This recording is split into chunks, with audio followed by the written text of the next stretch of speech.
Good afternoon, everybody. Welcome to the Community and Corporate Organisation Policy and Scrutiny panel.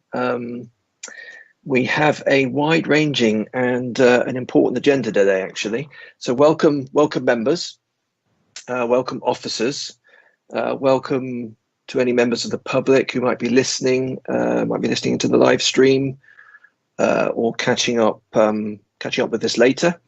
Hello, Mum, I should say. I'll ask officers to take a roll call in a second, but first some housekeeping and procedural matters. We're all pretty used to this kind of thing now, but for the record, this is the second virtual meeting of the COCO panel, being held under the virtual meetings regulations. We're using Microsoft Teams. The proceedings will have the same standing and validity as if they'd taken place at a physical meeting at the town hall. So we're streaming today's meeting on the internet. The YouTube link for the meeting was published along with the agenda. The recorded version will be available to view on the North Somerset Council website within 48 hours. Normally it's a lot quicker than that, actually. I would like to refer councillors to the meeting etiquette and guide using Teams. As I say, we're all pretty used to this by now. That's all been emailed to us. Please remember to use your headphones. This will improve the sound quality for everyone, and switch off or mute any mobile phones or anything around you that might be making a noise. Members, will you please ensure that your audio is muted and you're not speaking? And when you're muted when you are not speaking, and when you have spoken, if you can remember to mute your microphones again.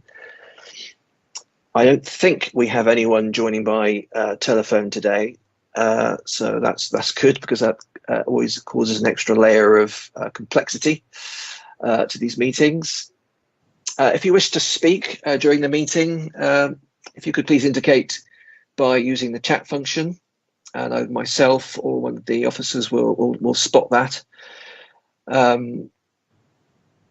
I will invite people to speak, hopefully in the order that people posted they wanted to speak in the chat on Teams. If you can remember, if you do speak, if you could possibly introduce yourself as your councillor followed by your name, that would be useful to people, members of the public who might be watching. Would all non-panel members please ensure both your audio and video feeds are turned off at all times unless you're invited to speak. So panel members, if you could remember to keep your videos on, that would be helpful. Thank you. Are there any questions about that process? I don't think we've got anything there. So before I invite officers to take the roll call, this is obviously, I think this is our second full panel since the first lockdown back in March.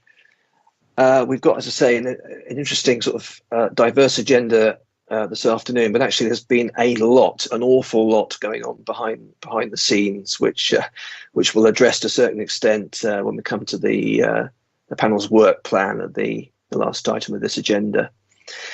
Before taking the roll call, I just wanted, I think, to take this opportunity to put on record my thanks, and I'm sure the thanks of the whole panel to Paul Morris.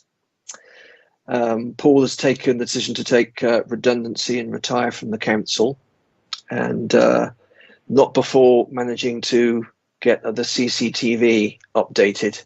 I think we're pretty much at the end of that process now, so that's a big plus.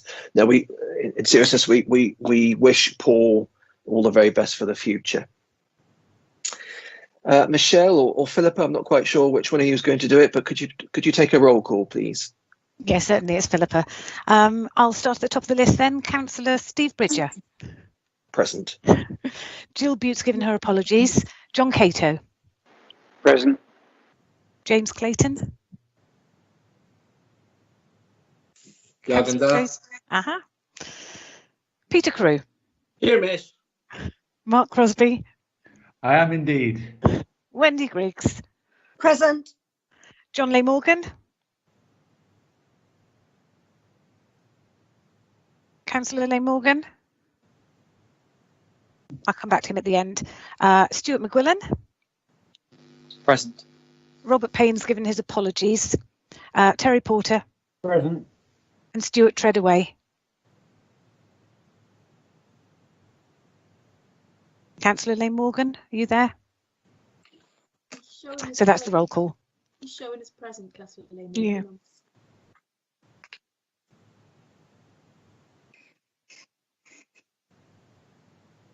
Yeah, so Councillor Leigh Morgan is showing as present, but you're on mute, Steve. Yeah, you're on mute, Councillor Bridger. I'm on mute. What was I saying about we're all used to this by now? Excellent. Well done, Chair. Yeah, so that's apologies from Robert Payne, Jill Butte, and Stuart Treadaway, isn't it? And we can see that John is on, but not able to answer the roll call. But I'm sure he'll contribute as we get onto the agenda proper. Agenda item 1, addresses by members of the public. None received. Is that right, Philippa? Yes, that's correct. Okay. Apologies for absence. We've done those 3 apologies noted. Item 3, declarations of disclosable pecuniary interests. Good old Standing Order 37. Any? There are none. Okay, excellent. Moving on to the minutes, we need to approve the minutes of the last meeting, which was the 16th of July, as a correct record. I think everyone on the meeting was present at that meeting except Wendy. So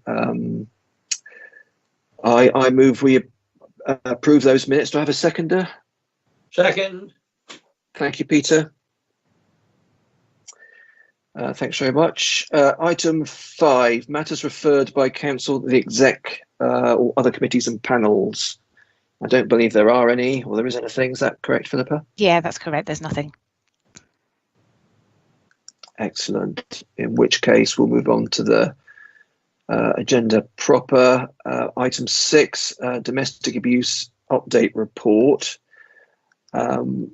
I'll invite the officers to introduce themselves in a second. Just to mention that I was very keen that we looked at this issue at this panel.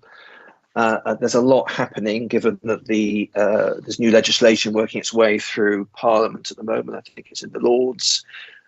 Should become law in April, and obviously we're all aware of the fact that lockdown have made it a lot harder than ever, really, for victims of domestic abuse to reach out for support. But that support is there, and we've got a new service provider.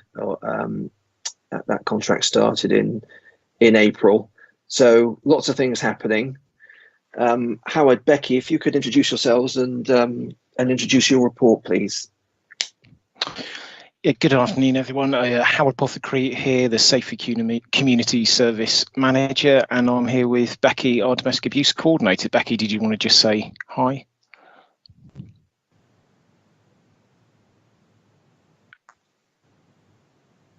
Good afternoon, everyone. Sorry, having problems unmuting there. I'm Becky Scott, Domestic and Sexual Abuse Coordinator. So yeah, I'll just give a basic summary of kind of what we're going to talk through, and then Becky's going to talk us through the report that was circulated on several different elements of domestic abuse. So the idea behind the paper that we've circulated was really to give you a bit of an update on where domestic abuse features in various strategies connected to the North Somerset Council and the partnership more largely, and also a bit of an update on where our latest domestic abuse strategy is. Moving on from that, as the chairs said, we wanted to just give a bit of an overview of domestic abuse with regard to the support service that came in the 1st of April and some of the great work that they've been doing since then in terms of adapting during COVID and taking the service from strength to strength up until now.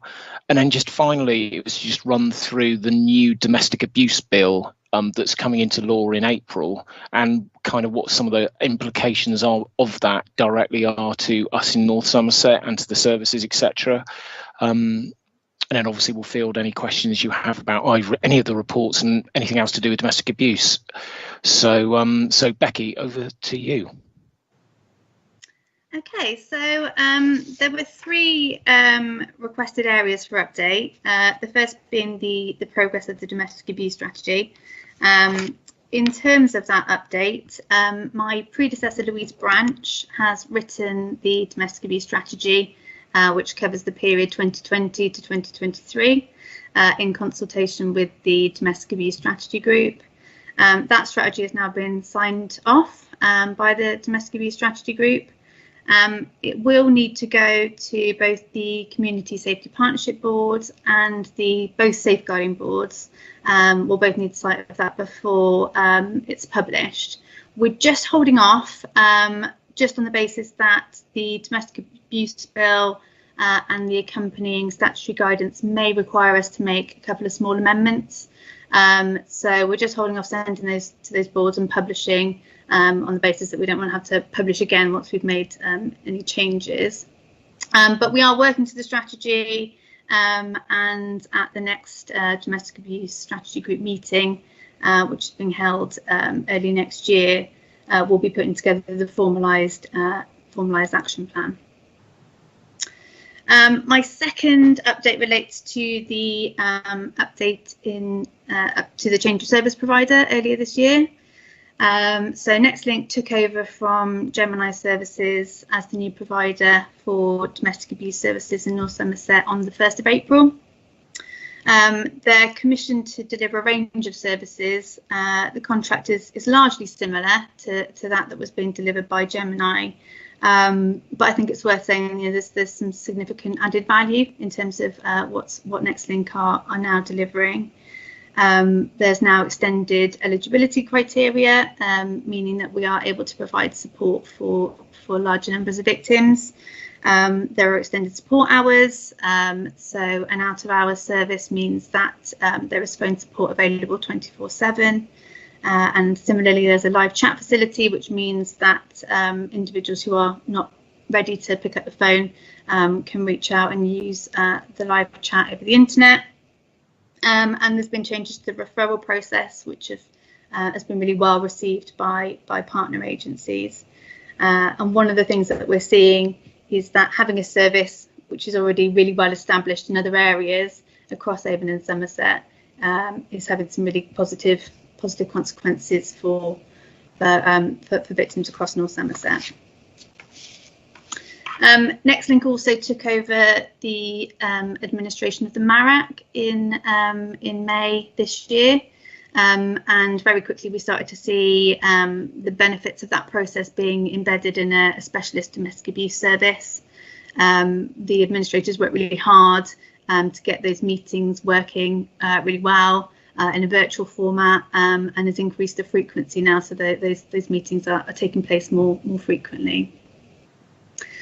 Clearly, Nextlink took over at an incredibly difficult time. They had to adapt their service delivery accordingly and had to adapt their implementation plan. They had to train their staff virtually in terms of the use of their systems, and their sort of grand plans to attend team meetings and have face-to-face meetings with key partnership agencies had to sort of be put on the back burner. But they worked really hard to build those relationships and to deliver online training and attend staff meetings, etc. Virtually. They've had to manage increased demand in terms of referrals coming into their service, and significantly increased complexity of the referrals that they were receiving, which has meant that their support workers have had to provide an increased intensity of support, and cases have needed to stay open for longer because of those complex needs, but also because COVID has really restricted their capacity to make onward referrals to other support services. So they've had to hold on to those cases for much longer than they would have done in more normal times. I think it's, you know, it's hard to imagine a worse set of circumstances for the victims of domestic abuse and for those services that are out there supporting them. But you know, from our perspective, Netlink have done an absolutely fantastic job. They're providing an excellent service to victims and are working incredibly well with partnership agencies.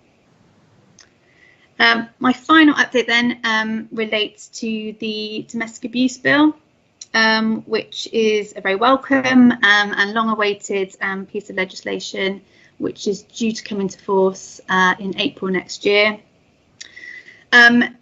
It's still subject to changes, so it has not yet had its second reading in the House of Lords. We're anticipating that will happen later this month. But it is anticipated that it's probably going to come into force largely as it's currently presented. The bill itself introduces a number of really important new measures designed to protect victims of domestic abuse and to hold perpetrators account. I won't go through all of those, but notably the bill creates a statutory definition of domestic abuse, which really moves away from that traditional view of domestic abuse being physical violence, and make sure that there's a real emphasis on controlling coercive behaviour as abusive. It includes economic abuse in the definition, and really importantly, it recognises children as victims in their own right. Previously, children were seen to witness domestic abuse, whereas we recognise that they experience it and are absolutely victims, and that's what the definition has been expanded to really put emphasis on that.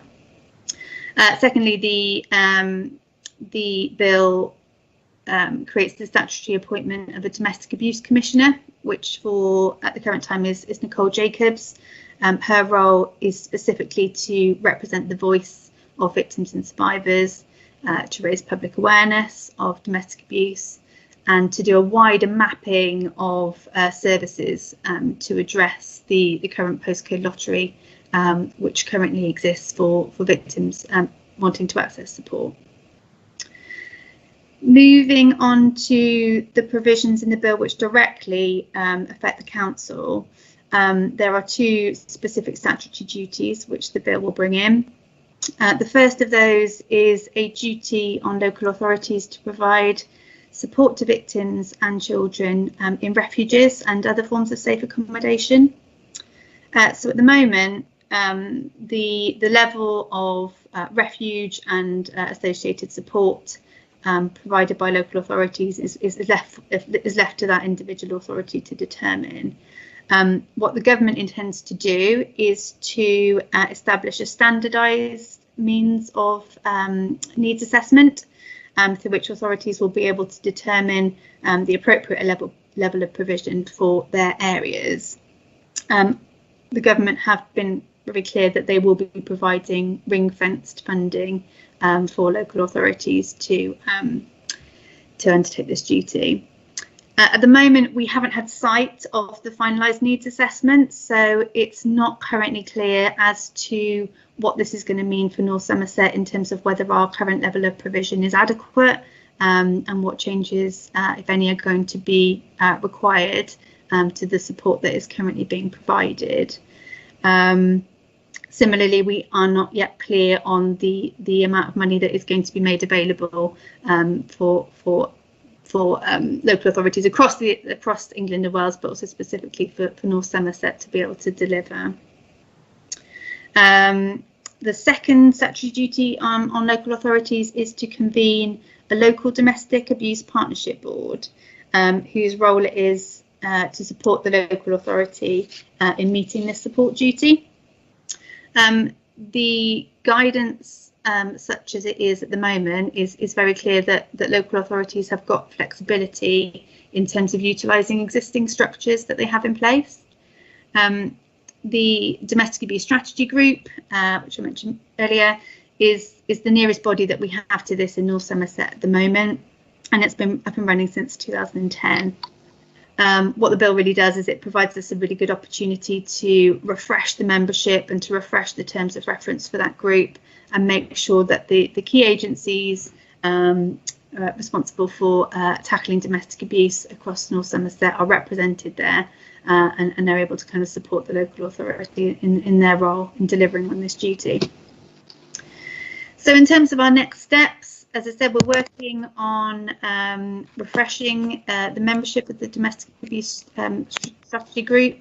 We've got a new chair, Jess Aston from the police, which we're really excited about, and we'll be updating the terms of reference to make sure that the role of the group is very clear in terms of what it needs to do in terms of the domestic abuse bill. We're currently waiting on quite a few things at the moment. As I mentioned, we still haven't had sight of the standardised needs assessment, which will really help us to be clear about what it is that we're going to need to do come April. We're still not clear in terms of what the standardised reporting is going to look like and how frequently. Indications are that we'll need to do a full refresh of the needs assessment every 3 years with a sort of a smaller scale review on an annual basis. And we're also waiting on the statutory guidance to accompany to really kind of support local authorities in terms of their role in delivering on this duty. So we are in, I think, a fairly good position at the moment. We're as prepared as we can be, bearing in mind that there are still some outstanding things that we need sight of before we move forward. The government have been very clear that the 1st of April is not when local authorities need to start delivering at this higher level of provision. It's about starting the process of the needs assessment and getting the strategy put into place. So I'm more than happy to bring another update back to the panel, either immediately before or immediately after the bill comes into force with an update in terms of what's come in and what we've done next. But yes, just wanted to open up to any questions. Thank you very much, Becky. Thank you, Howard. Yeah, just to mention that I attended last week, I think it was the third a meeting of the Community Safety Partnership Board. The main agenda item at that meeting was domestic abuse, and I met virtually Sarah O'Leary and Jane, I can't remember her last name, from Next Link, and I have to say I came away incredibly impressed that they had, a handle on all of this. I mean, as Becky, as you were saying just then, that it's not just an increased demand, it's the complexity of the kind of work that now having to deal with. Obviously, there's this issue with the mental health of victims and the perpetrators, I guess, as well. The sense of isolation, stuck at home, as you were referring to. Add to that, you've got increasing economic uncertainty. So there's some really complex needs, and then and you're referring to the fact that the legislation will widen the scope of the definition of domestic abuse. And include, the psychological sort of controlling behaviour, not before time, really, given where we are now. You referred in your in the report to MARAC,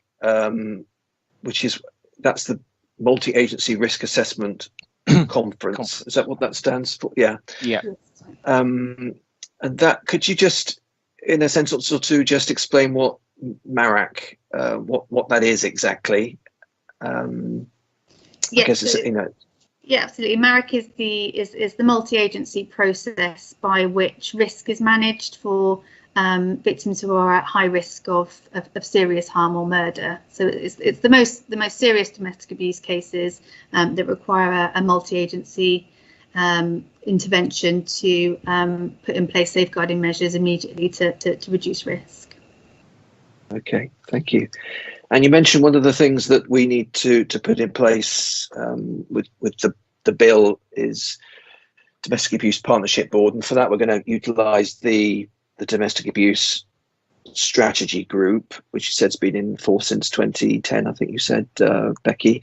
Are you happy that I'm not completely au fait with the membership of that board, but are you happy that that is the way that's constituted, that it's in terms of diversity and inclusion, I should say, that is, are you looking at that, looking at how you might need to broaden the scope of the membership of that group, or whether it's fit for purpose for? Yeah, absolutely. I think that's one of the pieces of work I've been doing recently, is looking at attendance at the group over sort of recent meetings and looking at where the gaps are. The needs assessment, we need to make sure that we're being absolutely inclusive in terms of meeting the needs of absolutely everybody in our community. And I think there are key agencies that up until now haven't been a part of that group that we will be inviting. And similarly, but there's a core membership which we're looking to retain and then hopefully expand upon that as well. Okay, right. And just to add to that, I think Becky said when she was talking that we've got a new chair, which is Jess Aston, the chief inspector or commander for North Somerset, and kind of that's been a really opportune time for us to review with Jess, who's asked us lots of questions quite rightly about history of the domestic abuse strategic group, how the strategy came about, who's on it, all of that. So we've had a real kind of review with Jess around where it's been, where we want it to go, what are the implications of the domestic abuse bill. So I think the next meeting of that's going to be in about 5-6 weeks, where we're going to have kind of hopefully going to with the group go through a really kind of clear structure of when the meetings will be, what we're going to try and get out of the meetings, what the bill means in terms of what we need to be discussing and working out together. So yeah, there's a lot of ongoing work around that. Thank you. Thanks both. Wendy, then after Wendy I'll go to Mark, then Peter. Wendy, over to you. Yes, can I ask Becky, have you done had any discussion with the stakeholders about how they feel about the new provider, whether they feel the new provider is doing a much better service for them than before? Have you done any research, any questionnaire, any discussion? Because it would be, you're saying that they are doing a really good job, but of course us saying that or you saying that isn't the same as the stakeholders saying that. Yes, absolutely, appreciate that. I think that's something that we haven't done as yet. We haven't done a formal sort of research into that. Anecdotally, partners are certainly telling us that they are benefiting from the streamlined referral process, that they're finding them very kind of professional to deal with. They're finding it very easy to make referrals in. But certainly it's something that we could be looking at to expand in terms of asking those questions to more people and kind of collating that information. Thank you. Thank you, Wendy. Excellent point. Mark. Thank you, Chair. The issue of domestic abuse arose on 2 occasions at our recent adult social care and housing panel. And I felt at the time that this was an issue of clear concern to members, and that perhaps we should be more adept in gaining a sort of closer insight into it. I can think of 2 members on my panel that I think would be keen to have a more active and informed part in any monitoring group, and that for them then to be better able to guide and inform the wider panel's understanding of emerging issues. So I don't want to sort of say names at this point, but I think most of us can think of certainly one person. And so I would be very keen, Becky, if you would like to come back to me on it, that I could encourage those people to be considered as possible members, if that's acceptable. Thank you, Chair. Thank you, Mark. Yeah, I think I know who you're referring to. No, you're right. I think I can think of. I mean, this is important to all of us. I mean, I can't really think of anything more important, frankly, than this that we do. Peter Crew. Thank you, Chairman. Councillor Peter Crew. I see my name today. It's disappeared from the bottom of the screen. Yeah, just to say, I've got the experience with a couple of people that have spoken to me how this service has helped them a lot. And I've got some personal experience where a colleague I used to work with was being physically abused by his wife. This was a 6'6" guy and a 5'2" wife. It ended up with he took another job in Canada. That was the only way he could break it. So I've been involved in some of this, but I think the way we've progressed this year, and assuming the domestic abuse bill goes through very much as we expect it to, we appear to be very well placed to take this forward. I commend all the people doing the work they've done, the agencies. I think it's the right way we're going, and it's brownie points to us. Thank you, Chairman. Thank you, Peter. I couldn't agree more. I think this is it's a very complex kind of web network of sort of partnerships, different organisations working together. But as you say, it really appears that everyone is really pulling together. It all feels really, really positive, with a caveat, obviously, that what we're dealing with here is grim. But yeah, things I'm really, really, really pleased. Thank you for bringing the report, Becky and Howard. Really appreciate that. And I think we'll probably take you up on your offer of coming back to us in due course. Yeah. Any other comments from members before we move on? Chair, I was just going to say in response to that earlier question, which I think was a really good one, around feedback from the people who are actually using the service. So we have that normally built into our performance monitoring of the service. So when we come back, should that be just before the start of the next financial year or just after, we're happy to bring some of that feedback from the survivors of domestic abuse who've been through the service of the next link, and we can sort of share with you what they've said to us. Yes, and thank you again, Wendy, for raising that point. I'm remembering now. I recall the meeting last week that Sarah and Jane, weren't they expressing some of the issues by telling some stories? Yeah, some case, which was powerful testimony to hear.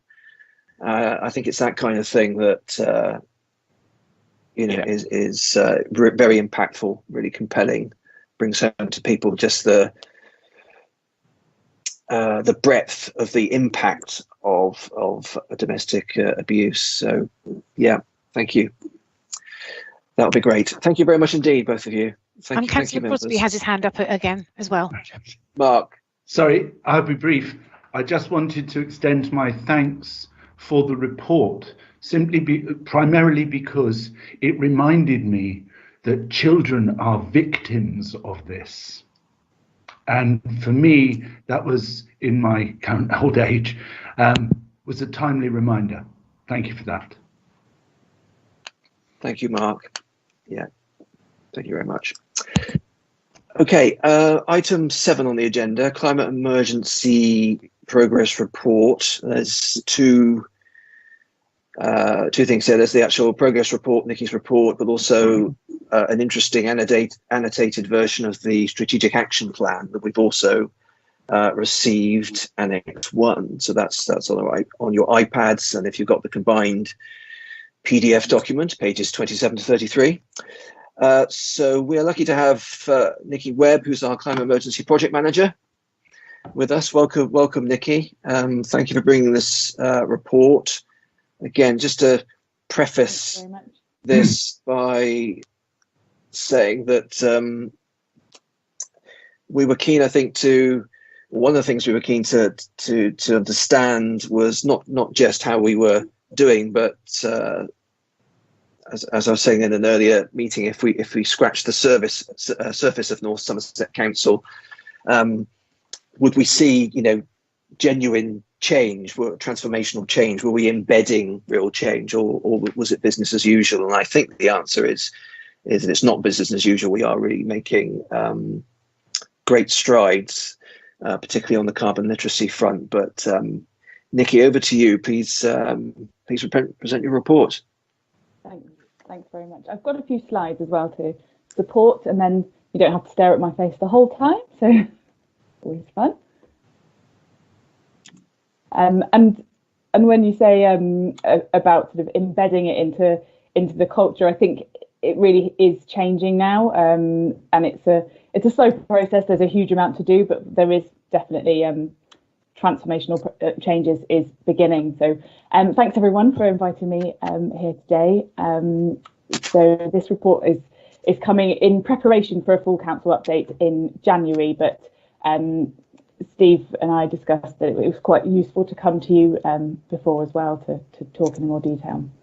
So there are no decisions to be made today, but I would like you to consider the progress made to date against the Climate Emergency Action Plan in what has been a very difficult 6 months, as you know. This report provides specific progress on a few key activities, as well as a half-year update on the council carbon footprint, which we felt was quite appropriate to do due to the significant changes we've made to working patterns in response to COVID-19. So the report that's been circulated contains an annex with brief descriptions of progress against each item on the action plan, and I think progress has been made on almost all items in there. So due to the enormous change in the way the council's working, we wanted to assess what sort of impact this would have had on emissions and how this might impact or inform our future working patterns as well. The council's aim for carbon neutrality does extend to the whole area of North Somerset, not just the council's own estate, but area-wide data, they don't get released regularly enough to enable quick analysis analysis of changes to activity in response to COVID. So this is really focusing on our own activities. So earlier this year, I presented this chart showing the council's own carbon footprint. There are some gaps, especially in our scope 3 emissions, which is the sort of in our influence rather than our direct control. And these is mainly due to things like leisure centres, for example, which have been closed for long periods of time and were unable to supply data during this period. But next year we plan to be able to give a more complete figure, a more complete figure for the whole time series. So for this 6-month progress update, we've been able to gather data on our own buildings, travel and street lighting. We've not asked our contractors to give more regular data at the moment. So overall, emissions from gas and electricity consumption between April and September 2020 compared with 2019 have decreased by just over 400 tonnes of CO2 equivalent, which is about 23%. And this is due in part to reduced energy consumption where buildings have been closed, so libraries, children's centres, for example, or operating at reduced capacity, so that's our own offices. But then actually approximately half of this emissions reduction, so that blue bit on that chart, is due to the reduction in energy consumption from street lighting as a result of our LED replacement programme. So that's led to a reduction of about 200 tonnes of CO2 equivalent over that same period. So for fleet cars and vans, we've had a reduction of about 54% in mileage, which is just over 200,000 miles reduction, and that's emissions drop of 33 tonnes. So that's for the same 6-month period. The distance recorded in our own car, so people's own cars claiming mileage, has decreased by about 8%, which is 41 tonnes during that period. So that's more for social workers doing home visits and things like that. So that's not decreased by as much in terms of percentage, but it's a more significant number. And for commuting emissions, they're estimated from an annual survey run by Travel West. So it's not a direct comparison is not really possible here. However, it's estimated that we've got a maximum of 20% of the workforce that could be working. So a sort of conservative estimate is that our commuting emissions have decreased by 80%, which is about 280 tonnes of CO2 equivalent. So the total reduction in emissions for this 6-month period for gas, electricity, transport fuel is just over 1,000 tonnes of CO2 equivalent, which is 29% of the emission sources that we've been able to include. And as part of our sort of fair share target reduction, so carbon budget reduction, we ideally want to be reducing our emissions by approximately 14% per year from 2020. So although this 29% sounds really positive and sounds like we're overachieving, we're unlikely to see a similar reduction in some services such as waste collection. So overall, I think we're doing well, but we're not doing that. That 30% is not likely to continue for the whole year. And particularly as the figures that we're looking at the moment are summer. So we're expecting gas consumption to be lower than usual in our main offices, but buildings, particularly things like schools, might see actually an increase in gas consumption during winter because they're often having to keep windows open for increased ventilation. So we've had a lot of questions over the last few months about people working from home and whether that's going to be causing increase or decrease in emissions as a whole. There is national and international research which generally agrees that on average emissions are lower for home workers than when commuting is factored in. But we would like to review this with our staff if possible. So we've got some volunteer staff members who are trying to work with them to understand how their energy consumption has changed since working from home. So there is a very, very large, long list of climate actions, and reality, almost all of them need to be done in order to get to net zero because it is such an ambitious target. But in order to make and monitor achievable progress, we need to ensure that we're tackling the right ones first. So we have been using this exercise and using these sort of bullet points as ways to score each particular action, and using it to identify quick wins, so things that can be incorporated into other work, or larger work which needs funding and planning, and then also, as we discussed before, the sort of things that will make transformational change, so require mindset changes and education changes and organisational change. So the work that we've done with prioritising is now being incorporated into a new cross-council transformation programme, and also will be incorporated into the next budget. And we found really when we were doing this work that most of the urgent actions fell into 4 broad categories. So there was decarbonisation of the council, our sort of own estate and activities, and that's because this is within our direct control, and we're also able to take advantage of government funding streams, but we also feel we need to be leading by example. Then we've got decarbonisation of transport, because it is a high emitting sector and it's always been high and doesn't look like it's coming down particularly quickly. And it's a high priority central government item as well. So hopefully that will give us greater policy levers on that front. Then we've also got policy development, research and development, which is sort of continuing to research what can be done for North Somerset residents. For example, looking at renewable energy installations and district heat networks. And then finally, we've got communications, engagement and support. So we can't be doing this on our own. We need to be engaging with residents, supporting people through this. So you mentioned carbon literacy earlier. And like I said, with the sort of supporting educating people, the Climate Emergency Action Plan states that the council needs to take a leadership role across the area to encourage, support and enable others to reduce carbon emissions. And one of the best ways to do this is to ensure that council employees are fully on board with the strategy, and that acting on the climate emergency is embedded into everything that we do. So carbon literacy, the definition of carbon literacy is an awareness of the carbon dioxide costs and impacts of everyday activities, and the ability and motivation to reduce emissions on an individual, community and organisational basis. North Somerset Council is committed to certifying as a carbon literate organisation. We're very nearly there now. We've got purchase orders in place and agreements in place. It's going to happen, and part of that is giving the green light to suggest and to employees to suggest and implement carbon reduction actions.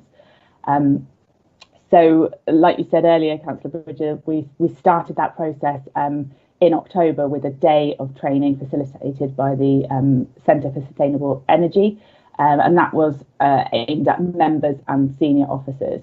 This was the first course of its type to be run in the country, and it's now been adopted by the Carbon Literacy Project for use with other councils as well.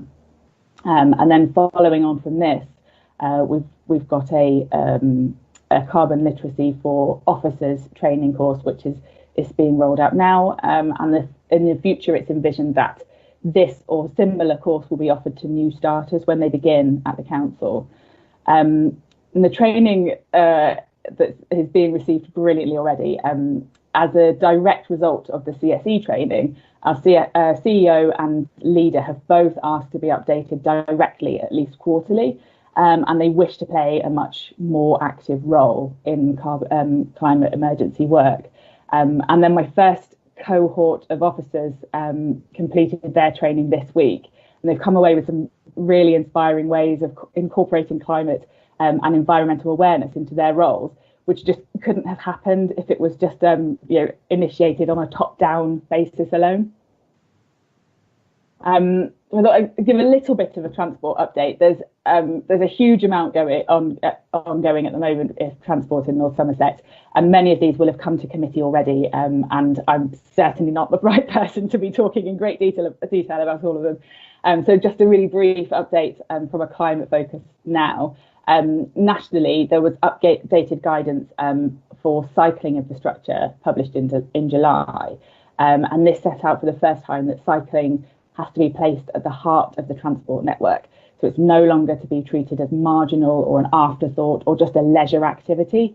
And it sets out this comprehensive range of design measures aimed at significantly improving principles for cyclists. So embracing these principles will be essential in securing government funding for transport schemes in the future. And they have been incorporated into the draft active transport strategy, which is out for consultation now, and also our revised parking standards SPD. And this guidance is also, it includes a renewed emphasis on inclusive cycling, so to ensure that cycling is accessible and attractive for transport option for all ages and abilities. So a few more kind of specific updates. We had Uphill Road North shared use path that was completed in the spring just before lockdown, and that completed the Bring Down Way, providing traffic-free route from Weston Town Centre to Weston College, Weston Hospital, Broad Oak Secondary and Uphill Primary. We also have the Portishead Marina electric vehicle charging hub, which is under construction at the moment and due to open in December, and some new posts who have just started, who will work with businesses, communities and schools to support active travel. So there's another, as it's a brief session, I just thought I'd have this. So you've got the annotated action plan, I think, that was sent out before, and I thought I'd just do a little roundup of some of the other progress that's happened at the council. This is absolutely not an exhaustive list, because it really is starting to be embedded now across the council. So first of all, we have energy efficiency audits of 34 of our council buildings, which are starting imminently. These audits will give recommendations on improvement to insulation, lighting and heating controls, and the recommended improvements are likely to be funded through Salix loans or possibly grants, depending on the success of our applications. And we're working in partnership with Bristol City Council on this. They're managing that work, and they're also supporting some of our town and parish councils to do the same. And we hope to be able to extend it to schools shortly. And As I mentioned, there are some grants available for improvements to public buildings and also for homes, the Green Homes Grant. So we're in the process of applying for some funding to improve our buildings and also to some support to lower income families to insulate their homes as well. We are developing some zero carbon homes and we'll be working as well with colleagues in other West of England local authorities to assess some good examples. So using some of our good examples and some of theirs to get some information about the good points and the bad points, learn from these to be able to do more of that in the future. So we have the local plan currently in development. The first document went out for consultation over summer, the challenges for the future document, and a lot of the responses that we had from that highlighted public concerns about climate change.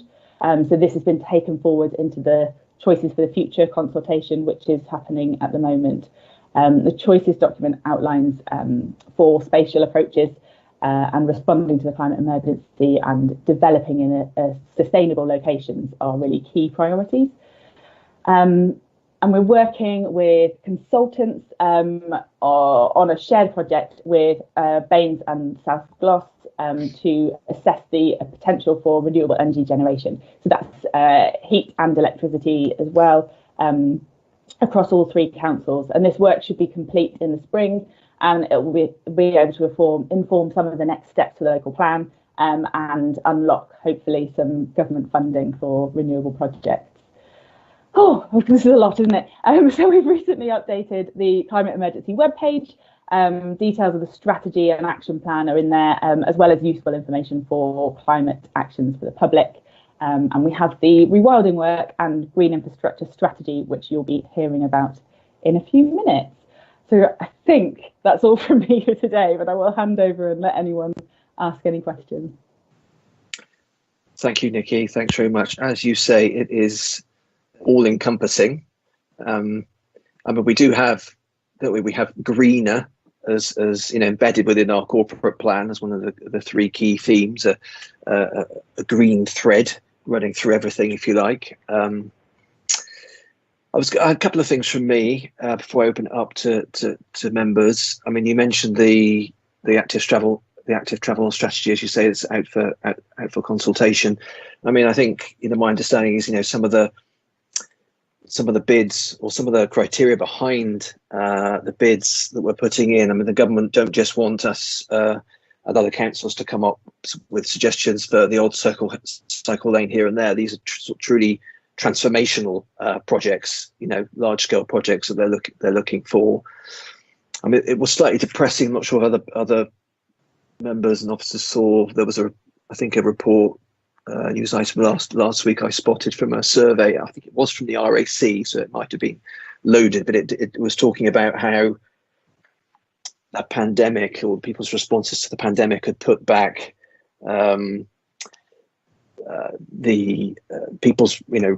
basically people were reluctant to use public transport and put things back 2 decades. It was suggesting. I hope not. It's tough enough as it is to try and get people onto buses and services funded. Nikki, in terms of the carbon literacy piece, is this something that we can engage town and parish councils with as well as obviously elected members and officers and our employees? Yes, absolutely. So a lot of the town and parish councillors will have been on a slightly different version of the CSE course that our members went on in October. But yes, I would like to be able to extend this more widely in the future, get a few more under my belt and hopefully get a few people to support me in running the training courses so that I can extend it more widely.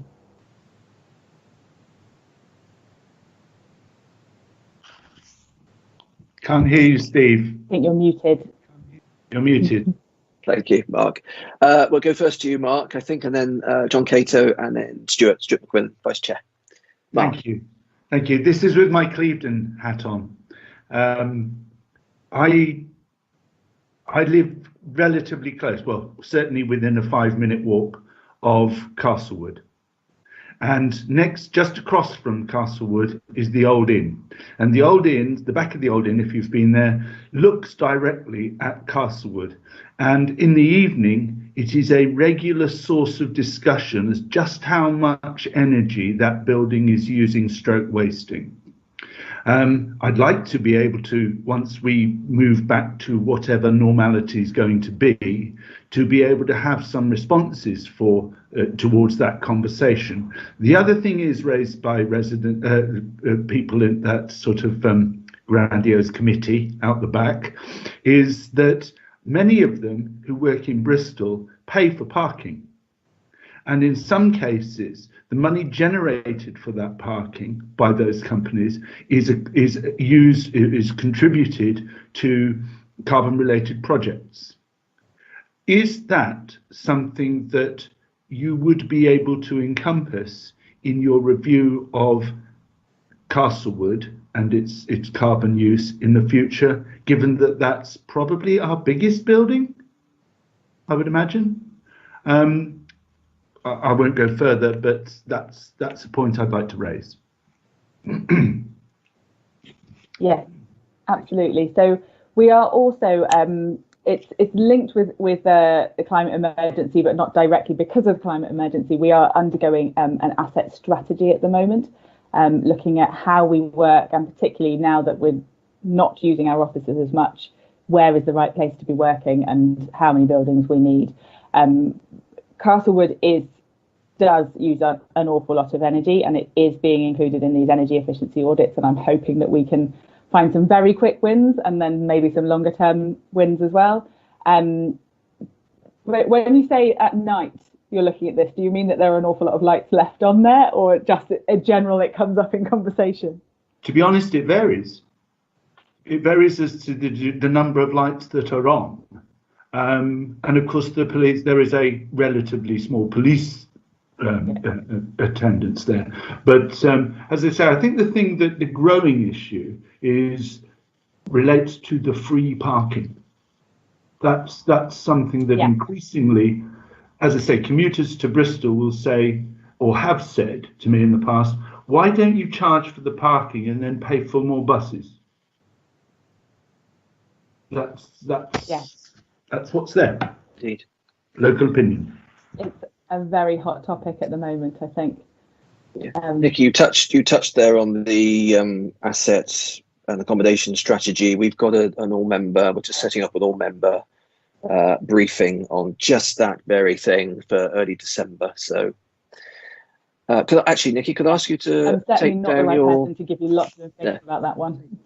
Could I ask you to take down your presentation so I can just get a clearer view of everybody again? Thank you. John Cater.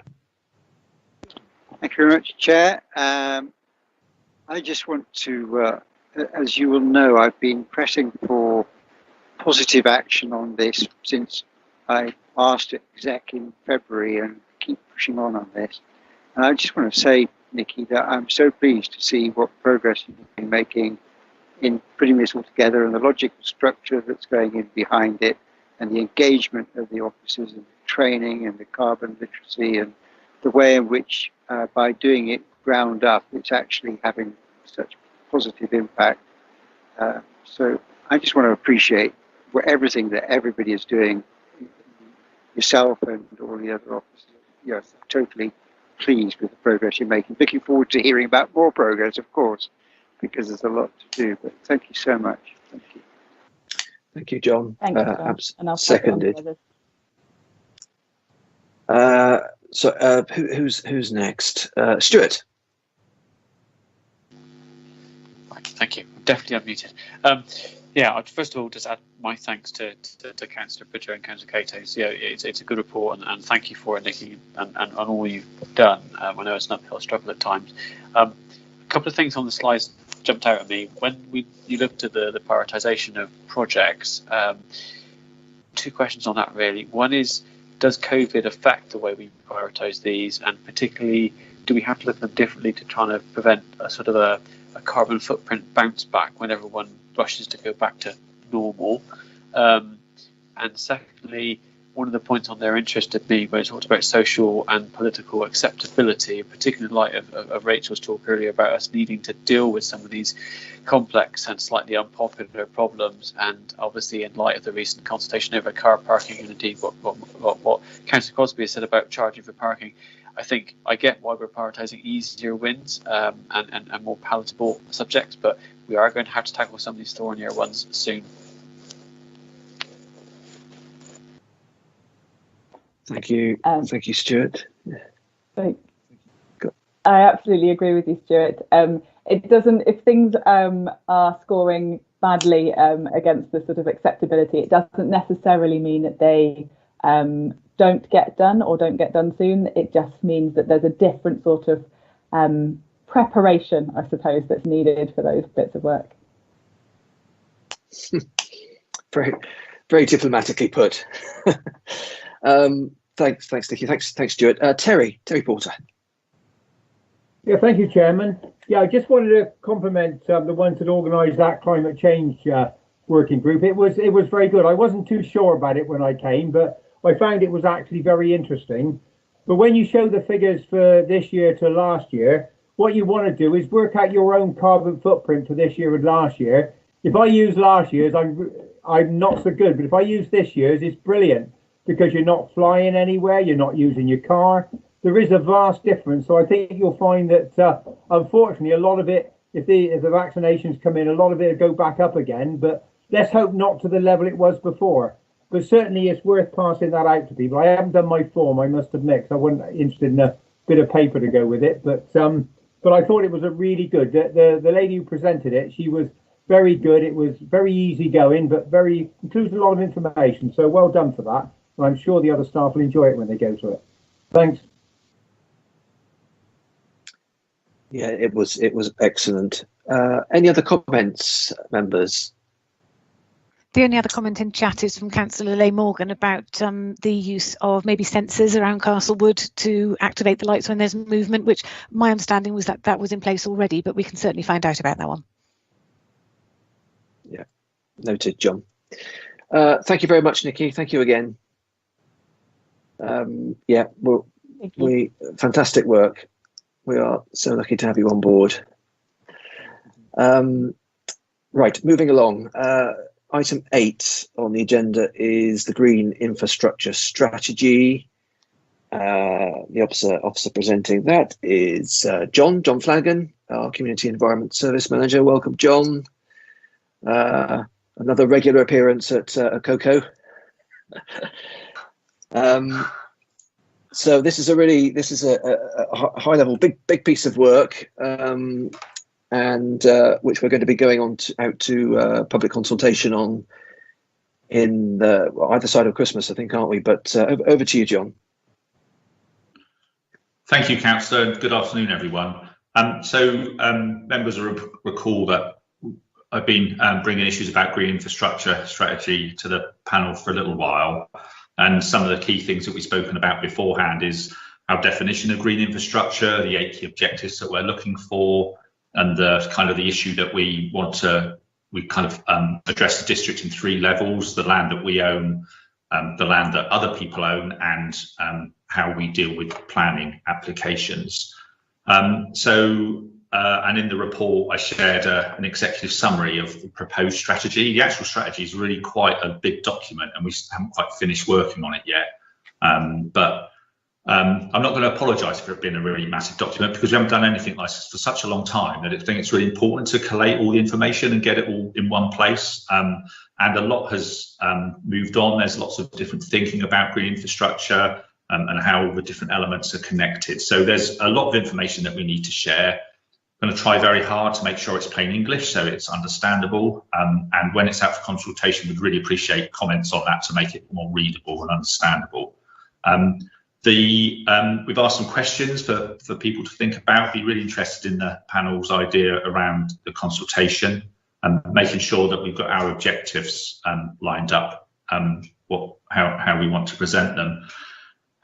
In terms of the consultation, I think it's really important that we get the message out there as widely as possible. We're picking up on advice and messages. So, for example, the parking review, I know it's a sensitive subject, but in terms of getting the message out there, the signage around everywhere really made a big difference. So we're going to try and do those sorts of things, but also we want to run a workshop for all the interested organisations. So organisations such as YACWAG and Wild Portishead, Avon Wildlife Trust and so on, so that we can get their input as well, which I think will be really valuable. And so I think what would be useful actually perhaps is that having discussed all those sorts of concepts is actually to try and explain what that will look like. And unfortunately, my fault, but the report didn't quite show the maps that I wanted to share, but I can share them now if that's okay, Chair, if we can have a look at the maps, just to kind of show how we're going to move from the concept of GI and so on to actually how we're going to have actions, because I think that's probably what everyone's interested in. Yes, please, John. So thank you. Philippa, would you mind, as you'll recall, this is a standard time when I say I can't do the IT, because every time I've done it, it hasn't worked. Right then, thank you, Philippa. That's we've had to PDF it, so the detail will be a bit sketchy. It'll be hard to see on this particular presentation, but I'd like to give you an idea about what it's going to look like, and also that these maps will be available online, so you will be able to zoom in, and it'll be much more readable going forwards. So green infrastructure is spatial. It is all about what's out there on the ground, and what we've done, you've got to organise it some way, otherwise you'll never actually get anywhere. So we've got 5 key themes. I have spoken this before. So water is really important, biodiversity, open space that we use, food growing, we're a rural area, so that's really important, and we mustn't forget the heritage part of our landscape as well. So what we've done to start with, we've looked at a whole range of maps from all sorts of different sources, and I'll quickly go through them with you just so that you can see the level of detail that we're looking at, and also how complicated and interconnected everything is. And so, sorry, Philippa, could you go on to the first?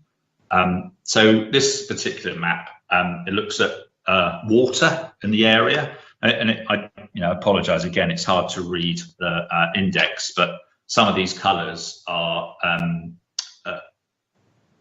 these sort of colours represent catchments.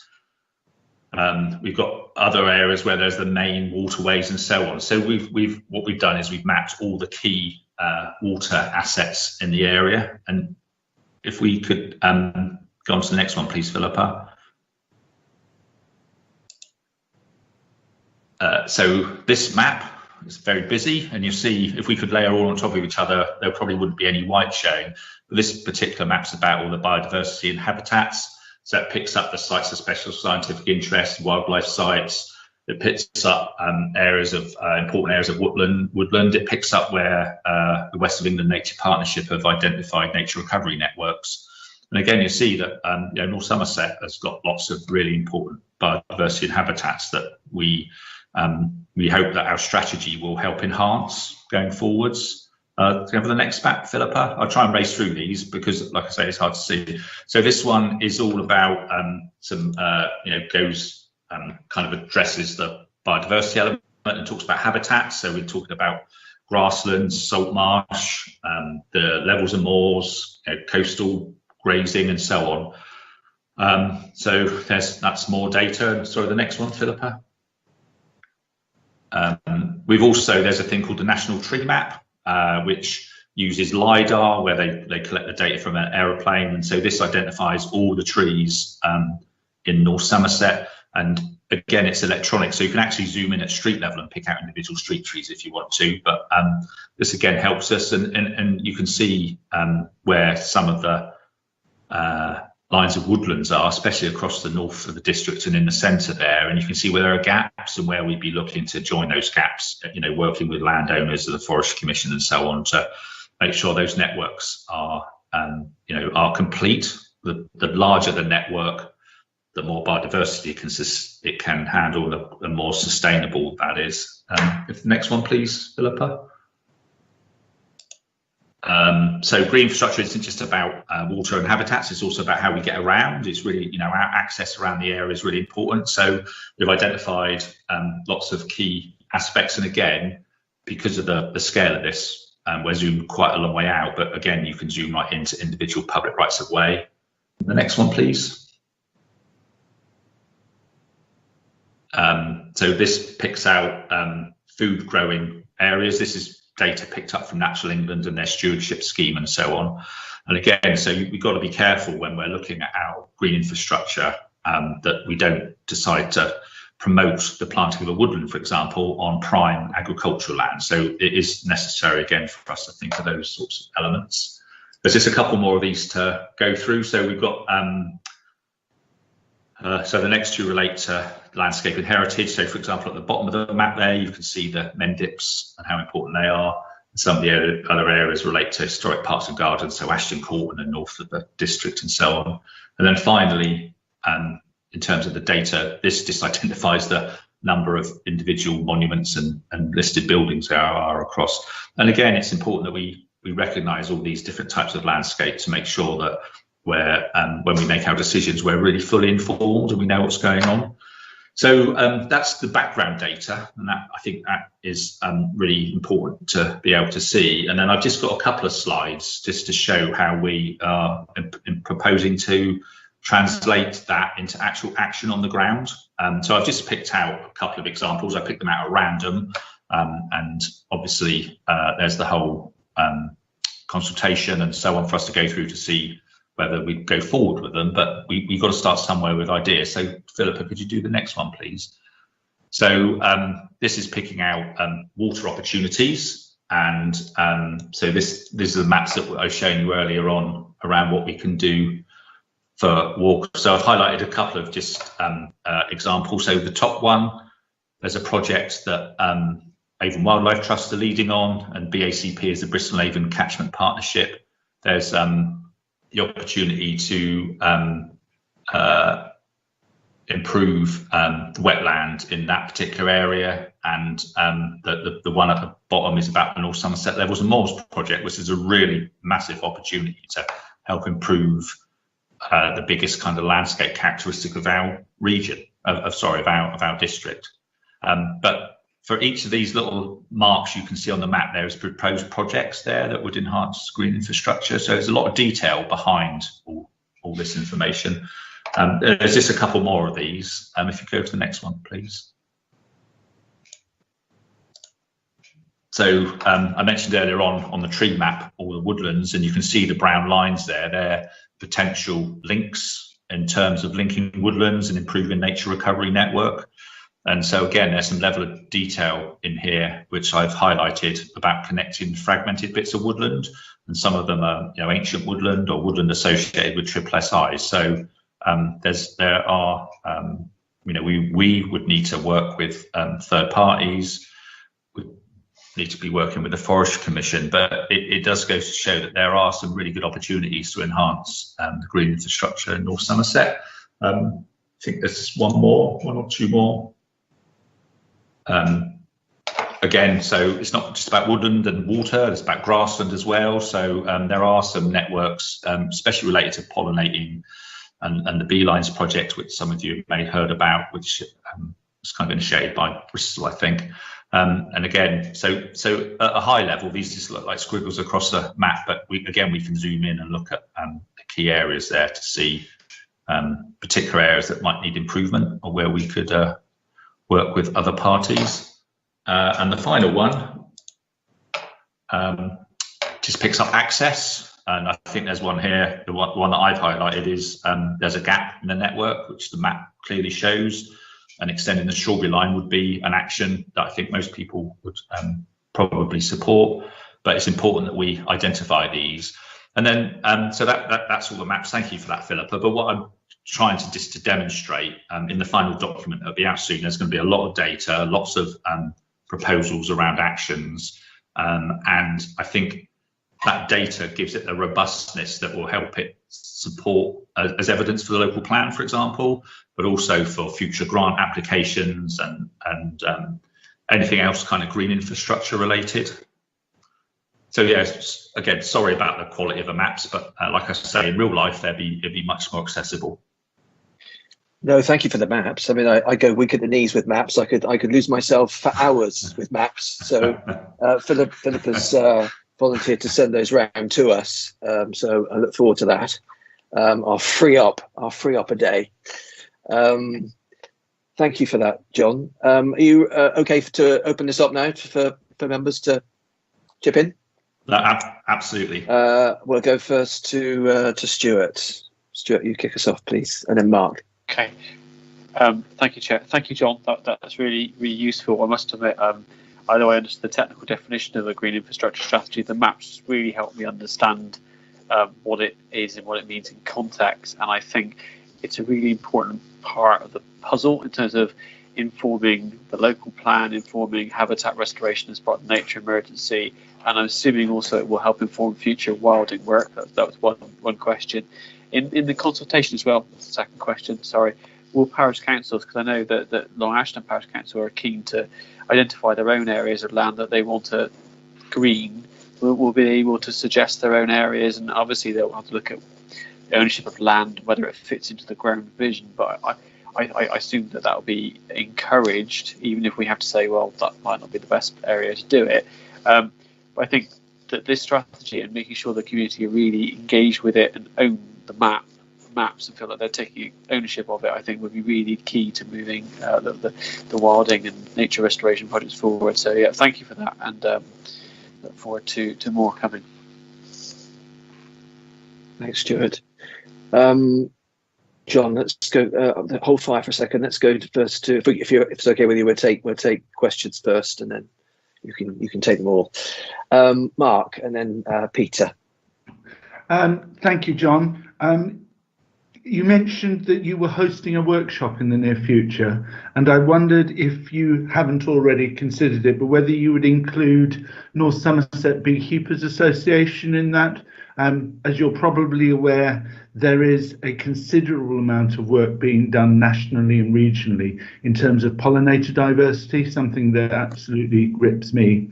And my bees. So it would be really helpful. And if you need any help identifying who the key individuals might be, I'm happy to do that. Thank you, Chair. Thanks, Mark. Peter. Thank you, Chairman. Yes, I can see, John, yeah, this will help greatly with the local plan. I think this is the one thing we've struggled with in the past. We've just spoken about what is green belt, what is level 3A land, and what is outstanding natural beauty. But this actually goes further. It breaks it down quite well. While you were showing them that, so I'm actually making them bigger on screen to get in a little bit. One thing that occurs to me is consultation. Of course, consultation again is difficult, as we know. But if there is an opportunity with the Summer Lane Flood Relief Scheme coming to completion, a lot of people at the time were concerned about when it was finished, what it would look like and what we would do there. Now, it's possible that within your map, John, that there might be things there which comes down to that level of Summer Lane Relief Scheme, which takes us all along the back of Loughin Castle Village, through the walkway, and where we were going to create some wetlands. Maybe if there was something on that could go, that we could actually show, if we can't do it physically with people, actually put something in the campus to show people. When you look at the number of people that live immediately around there, that gets through to a hell of a lot of people, and they are interested. So that's just one level of consultation that could be a good idea. Thank you.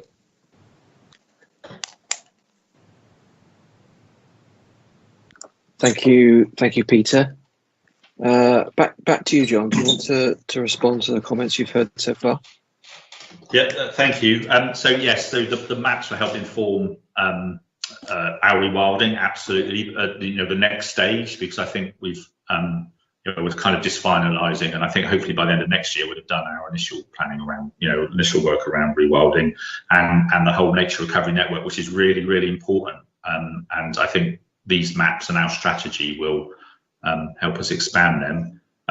I think the consultation is really, really important, and I think that we are working really hard to make sure that we get the message across that this exists, that we'd like people to involve, and also so important for us to make it readable and understandable, and that's kind of probably the hardest challenge for me, is for us to get that done. But I think it will be really worth it. And thank you, Councillor Crosby, for the beekeepers. I will be contacting you for a contact for that. And anyone else that anyone else knows would be really useful, because I think it's important that this is like everyone's strategy, that we can all, any organisation, can use our data, if you like, to pick up where they want to work important. We can't control everything that happens, but it will hopefully bring people together and bring people's ideas to projects. But I think the other thing that is really important about this is we keep getting opportunities to apply for grants from the government at really short notice, and they potentially have really great advantage to us. But if we can corral all our information and ideas and plans in one place, then we'll be much better placed to be able to take advantage of them. So that's another important factor of this, I think. So yeah. Thank you, John. I think Philip has just sent us the maps in an attempt to distract me from chairing this meeting. Thank you, Philippa.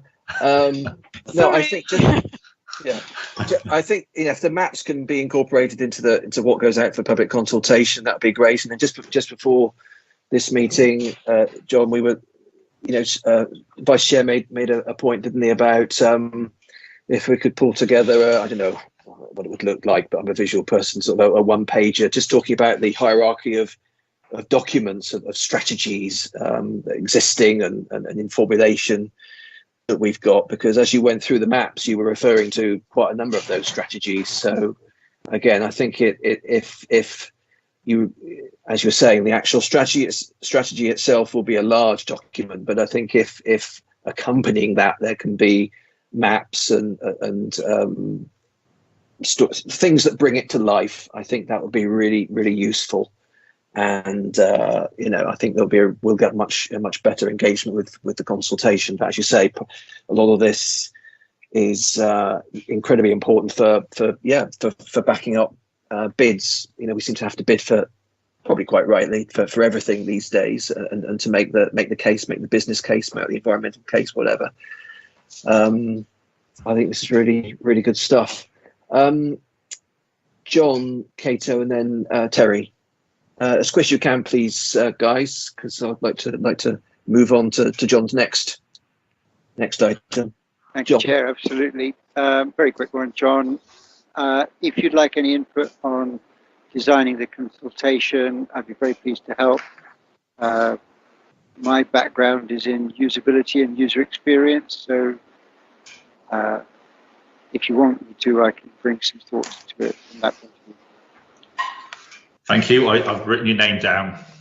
You're on my list. Thanks, John. So far, we've got your name, John, and Mark's bees. Excellent. Terry. Yeah, thank you, Chairman. Yeah, on pollinators, it's been a key topic for quite a while now. The RHS have been promoting pollinators. There's a community group in Bristol. They're trying to get some funding for a lot of pollinator hubs around Bristol at the moment. I was trying to look up what the group was and the thing, but it's up in St George's, their base, but I couldn't find it on the computer while we were on. But some years ago we did some gardens with pollinators at some of the shows and that, because it's still important. Obviously it was more critical a few years ago because it got to a really difficult stage, but it is very important that we move forward and try and promote pollinators in a lot of places, and certainly we're doing that within South West in Bloom, and a lot of our groups are as well. So, that's good to pick up some of those things, John. Thank you. Thank you, Terry. So John, I think, yes, we're very supportive of what you're doing here, the definition you've got in the strategy and the 8 key objectives there. And I think hopefully you've got some, you've taken on board some of the comments from members in terms of the consultation, but I think that's looking good. Thank you very much. Thank you. We'll move on though, but don't go away.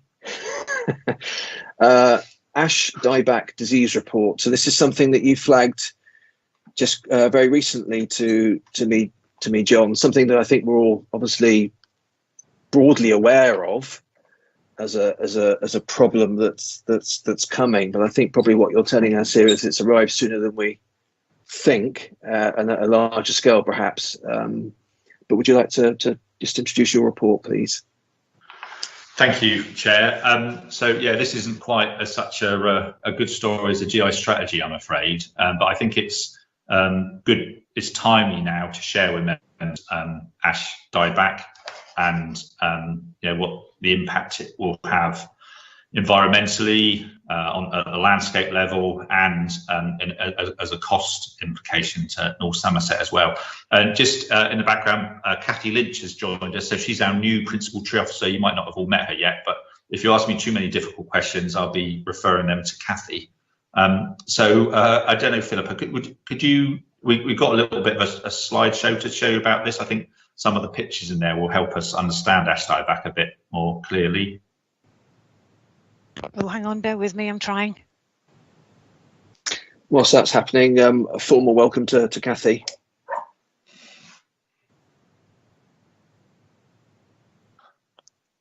What am I sharing? My emails, that's not right. Bear with me. It doesn't seem to want to appear this time, so hang on, let me unshare and try and share again. So, it is on our iPad. John sent it to us there. There's a presentation on ash dieback. We do have it, yeah.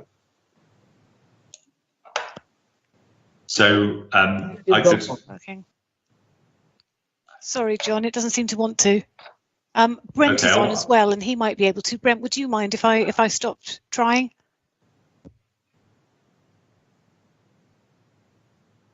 Yes, Philippa, just bear with while I open it up. Thank you.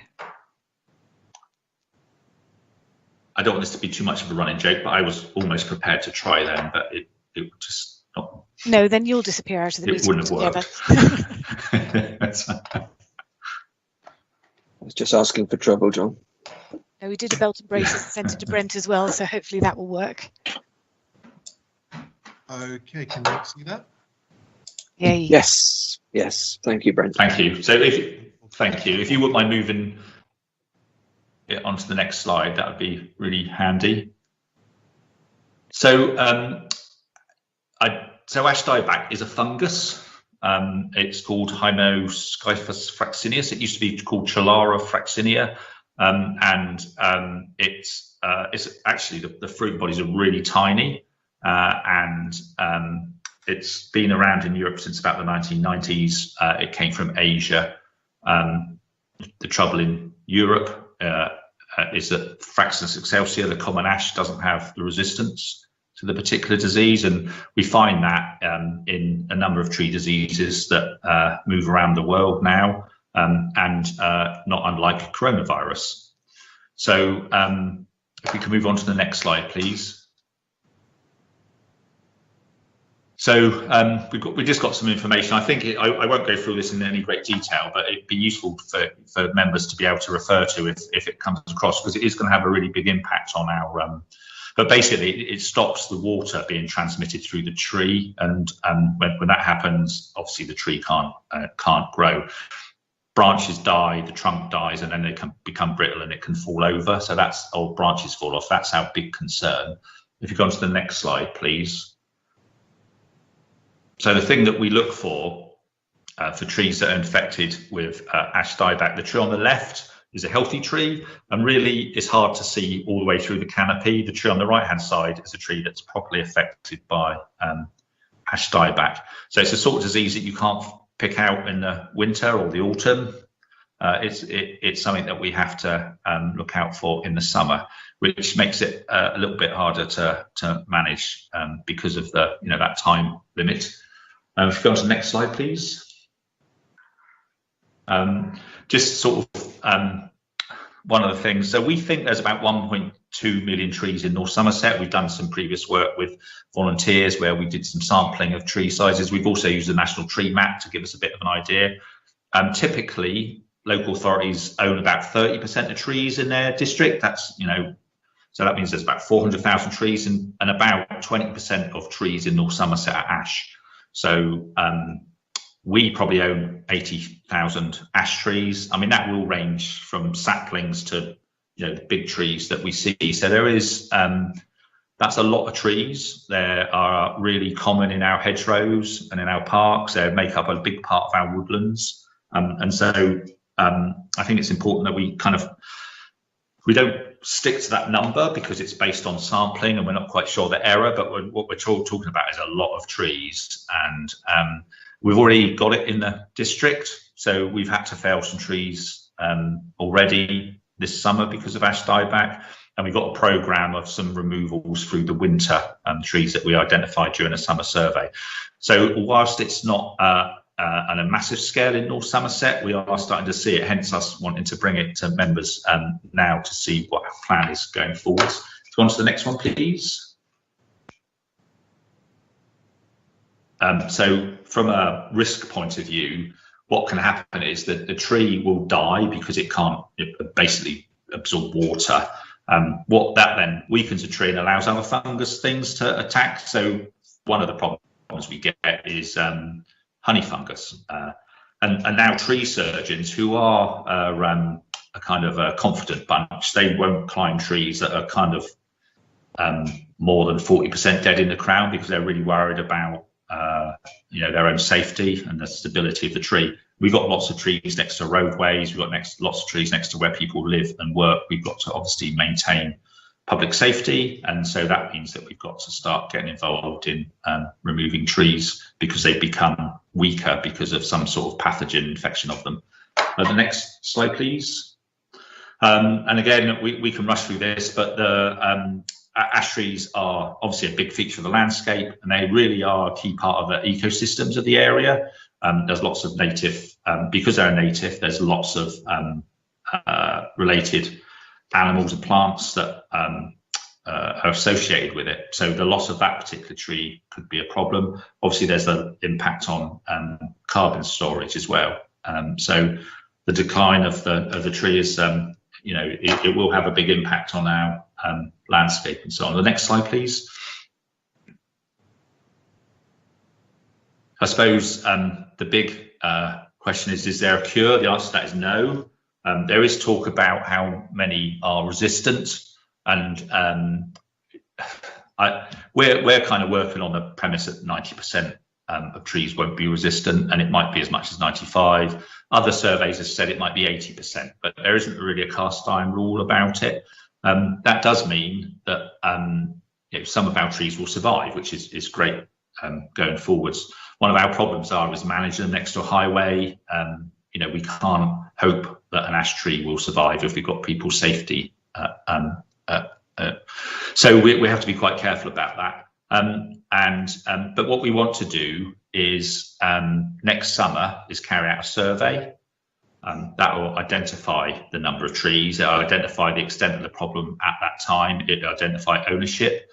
From that survey, we're going to develop something is an ash dieback action plan, which the Tree Council have initiated, and we want to follow their lead because they put a lot of thought and effort into this. And part of that ash dieback action plan will be a comms plan so that we can explain to everybody what to do and how we can work with neighbouring landowners. And then from kind of next summer onwards, when we've got a better plan, we'll be able to have a better idea about the financial costs of this as well as the landscape cost. Next slide, please. So I've kind of just spoken about that. Next slide, please. That's I insisted we have got some machinery in the pictures. So it is actually going to introduce. It's quite a machine-intensive approach to these trees because tree surgeons are worried about climbing them. There's some knock-on consequences of that. If you've got to get a big crane in, we're going to have to close roads. So there's going to be kind of impact on residents when we act against the trees in their neighbourhood. But we will make sure that there's a really good comms plan and advance warning and all those sorts of things in place. And I think that's it. Really, it's a whistle-stop tour. It's just kind of an introduction to the issue, and obviously happy to take any questions.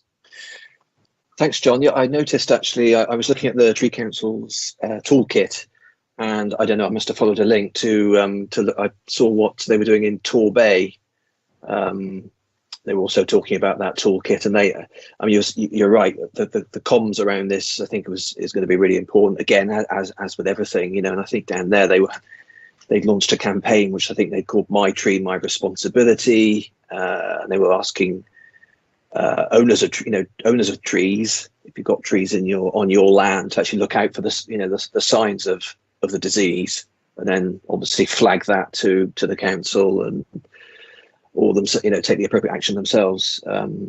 So yeah, I assume it's that kind of thing you're talking about. Absolutely, yes. Yeah. Wendy, and then Stuart, if you can be brief in your comments, please. I always am, Steve.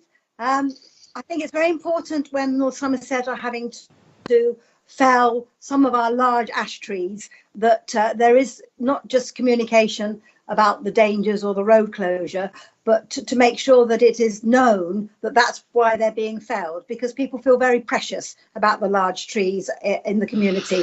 So I think there's a communication about making sure this is for safety and this is because this tree is diseased. Second point, there will be a lot of smaller landowners that will have ash trees on their land. Is it possible to get communication about how to spot the virus and how to see that your tree is healthy or not, rather than leaving it to somebody thinking, oh, I've got an ash tree, perhaps it's contaminated, perhaps it's dying. So there's two types of communication there that I wonder if you can bring into your action plan. Thank you. Thank you, Wendy. Excellent points. Absolutely dead right about particularly your first point you were making about making people aware that why the tree was being cut down. I mean, it's my first thought when I see a tree coming down, that it's a bad thing, rather than it is a bad thing, a tree coming down. But if it's necessary for public safety and so on. John, sorry, but can I just go to members before coming back to you? We've got Stuart and then Terry. Yeah, this will be very brief. I completely agree with what Wendy's just said. I think maybe some early, I get obviously what you need to survey, you need to comms, but maybe some early awareness raising both with landowners and with residents to say that there's this problem. There is a chance that in the future healthy trees might have to be removed, apparently healthy trees might need to be removed. And a very simple question, which I'm assuming is a simple answer. I'm assuming that when we remove ash trees that are diseased, we replace them with other trees, but not ash, because obviously that would just create the same problem. And is there a particular species that we always use to put back? And I'm just curious, really. Thank you. You might want to take that one, John, actually, quickly. So I for around here it would be oak, lime, field maple, sycamore will actually fill the gap quite a lot, and hopefully say urban environments we might choose disease-resistant elms as well, for example. But yeah, that's there are lots of choices, thankfully. And their Latin names are I'm joking. I know how much you love that kind of stuff. John, sorry, Terry first, then John Cato. Yeah. Thanks very much, John. Yeah, this is a problem. There's some parts of the southwest have got it quite bad already, because we've heard from some of our officers down that way. But I don't think people realise. A lot of people can't probably remember when we had a lot of elm trees about. But this is going to make as much of a dramatic change to the landscape as when we lost all the elms. I used to have a whole load of elms in my hedgerows and that.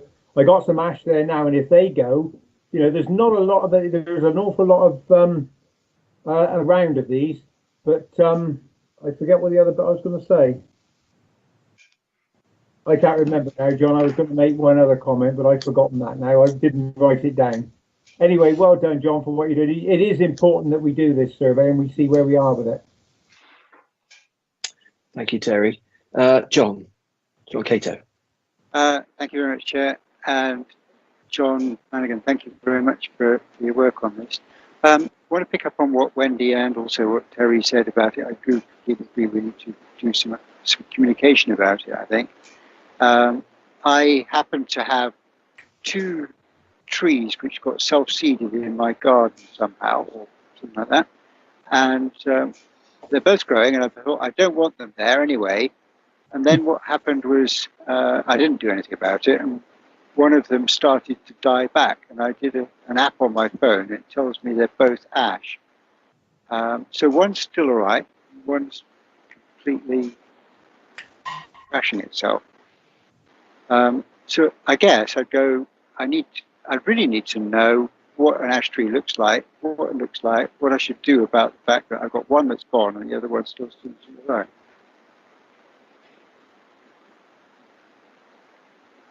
Communications and guidance, really, basically, what I'm saying, would be helpful.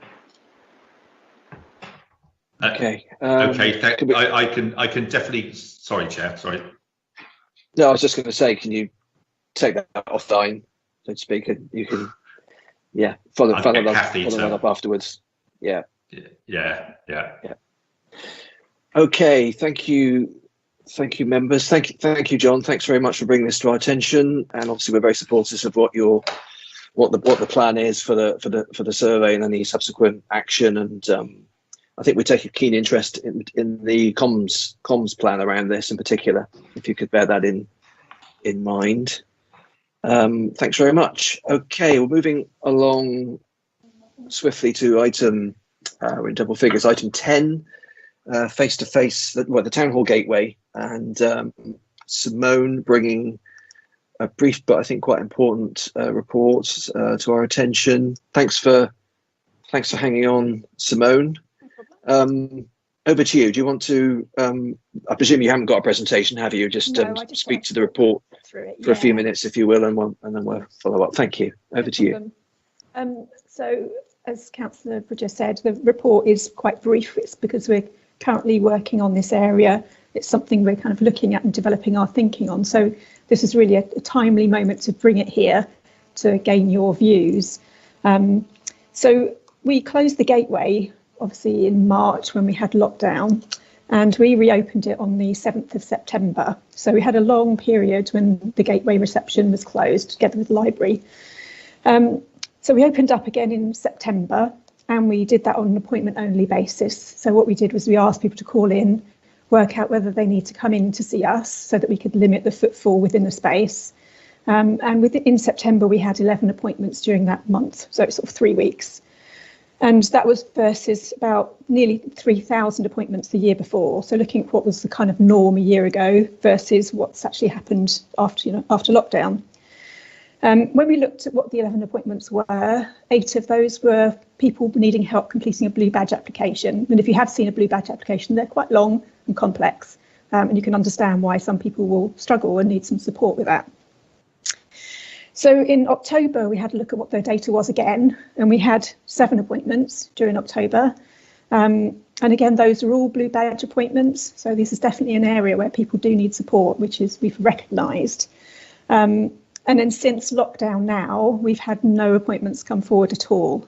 So it's been obviously very, very quiet. We've got people on standby, ready to take appointments, but no people coming in at all.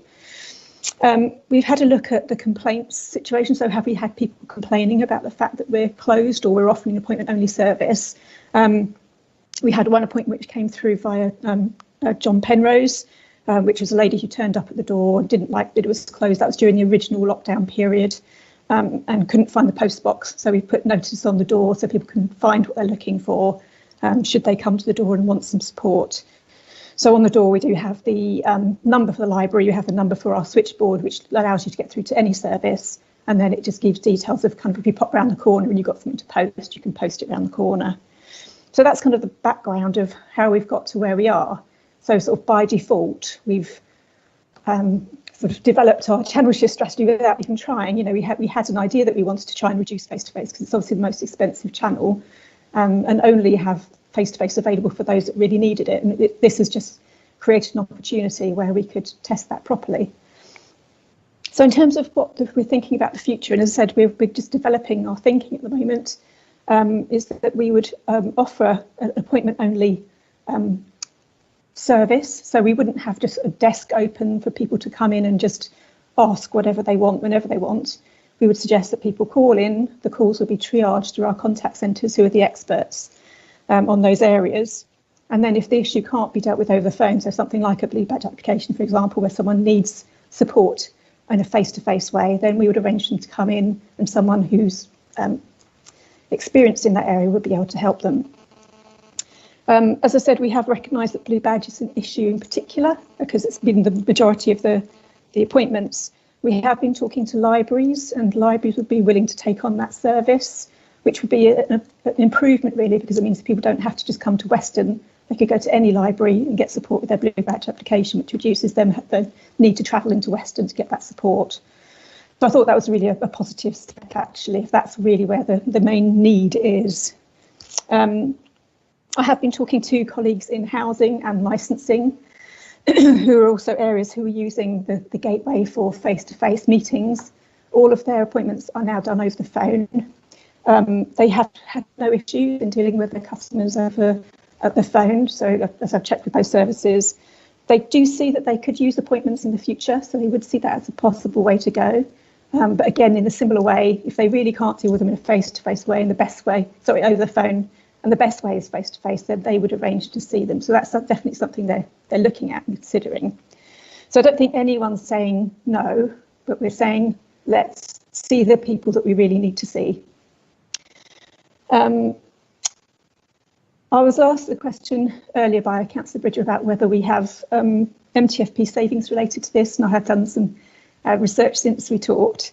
We do have £100,000 of savings defined within customer services, and this would obviously go a long way towards moving us to that position. I suppose the other things to consider in terms of the gateway is the complexity of managing the space. So historically, it has been a very difficult space to manage. We've had to have security in there, so we've always had 2 security guards in the space.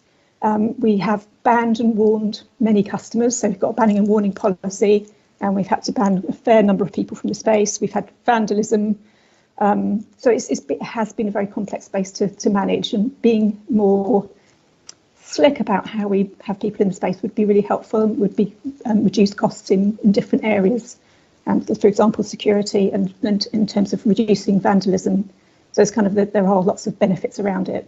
But I'm conscious of the fact that we want to make sure that we still see those vulnerable people who we need to see, and to make sure that that door is still open. So that's what the paper says, and I'd just be really, really useful to understand your views on it, because I understand it's a big shift. Yes, thanks, Simone. Yeah, just before I go out to colleagues, to say I was keen for this to come to scrutiny. As you say, Simone, obviously this is the pandemic has accelerated the channel shift, and the changes that were already in flow. It's a delicate balance, isn't it, between obviously cost savings, needing to find savings, and customer support and experience. Yeah. I mean, the figures speak for themselves. It is an unbelievably dramatic fall off. I do wonder, though, these are strange times. We've been in and out of lockdown, and this isn't a full lockdown by any means. But when we go back to not what things were like before, because obviously that's not going to happen, but when we come out the other side of this, what's being suggested is we won't have that town hall gateway at all, and obviously that's a big decision. So I'd be very keen to hear from colleagues on that. So I think just looking at the chat, Stuart, if you go first, and then Peter. Stuart. Thank you. I think Councillor Cato was first. Oh, sorry, if I missed out, John. John, sorry. Thanks, Stuart. John Cato. My apologies. I've gone off in a huff. Okay, there, John. I'll go now, and then hopefully yes, John please. will be with us in a moment.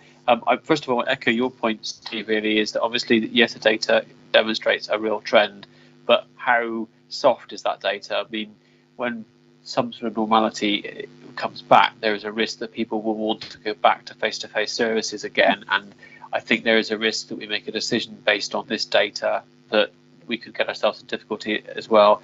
I accept the need to make financial savings. I accept there's an opportunity. We should definitely investigate this, and I just think we need to be a little bit careful about it.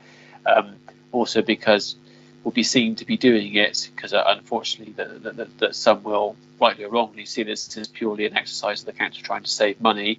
I also think that one of the new council's visions is around openness and transparency, and if we don't have a front door, that does make us, I think we can manage that, but I think that needs to be carefully managed around, you know, anyone can request an appointment for a particular task. I think all of this can be managed. I'm not against the idea. I just think it needs some thorough thinking through, which you are doing. I'm not saying you're not. I'm just trying to share my reaction with you.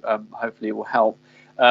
The final point was a more positive one, was the idea of maybe taking the opportunity to have a more federal system and having, you know, appointments at other locations, rural locations where there are community libraries and, you know, Congressbury and other parts of the world normally people would have to travel to. So that, I think maybe that's more of the positive spin that can be put on this, is that okay, you don't have a big front door, but you have the ability to book an appointment at a community hub near you at a time that suits you.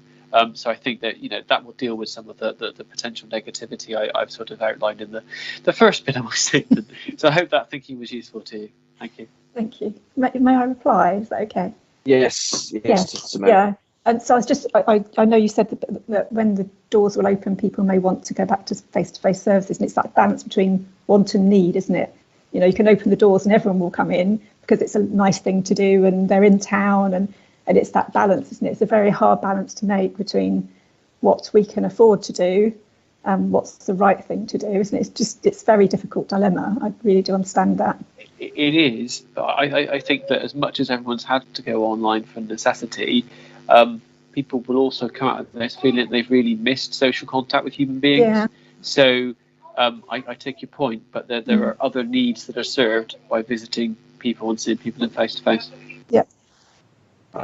Stuart, I agree with what you're saying there completely. I mean, I think you're right. It's rather like the doctor's surgery, isn't it? Where 90% of consultations are by telephone at the moment, but we all know, don't we, that actually when you go in for a face-to-face appointment, quite often it's the things that aren't said. It's the peripheral kind of stuff that the professionals will pick up, and particularly if some of these people have complex needs, it's the kind of thing that's difficult to address, I would have thought, other than face to face. So it is very difficult. I mean, this is something, as Vice Chair was saying, that you're investigating. It needs to be investigated and looked at. We need to make savings, but it can become self-fulfilling, can't it? So it's a tricky one. Who else is on who'd like to speak? Peter Crew. Thanks, Chairman. I think it's very sensible. During lockdown, I've dealt with 11 people with bus pass renewals and blue badge. They understood why they couldn't go in the town hall. Well, they couldn't get the information initially why they couldn't, which I then sorted out. And I think half of those, to what others say to me as well, if they could go to the library and go to the campus, I've been saying for some time, there's a lot of things people come in the town hall for because they can't get it elsewhere. Yeah. And I just think, if you think of it was said earlier, if you think of the number of people that drive or come by bus to go in the town hall, if that service is elsewhere, that overcomes it. As long as we've got a safety net to deal with it. But the other point I mentioned, Simone, which you said in your statement, which is the boosting of Connect. Mm-hmm. Boosting support, because if we fail, and very often we do, we fail on Customer Connect. People telephone, they're on the line waiting, they get put through to the wrong area, and then they don't get a reply. Yes, a lot of them now register online with an account, so it's done a different way. But it's a lot of people, if they go into the library not only could they deal with the things they need to, their applications, yes, they need some help to take them through it with some of the people, but we have people on hand to do that.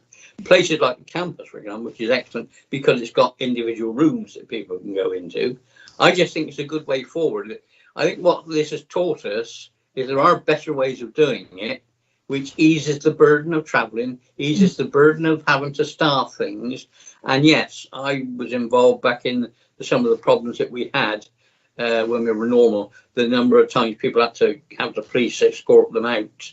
And when we had this campaign against the homeless, which turned out half of them weren't homeless anyway, and the one that was organising it was actually taking money from them to do it.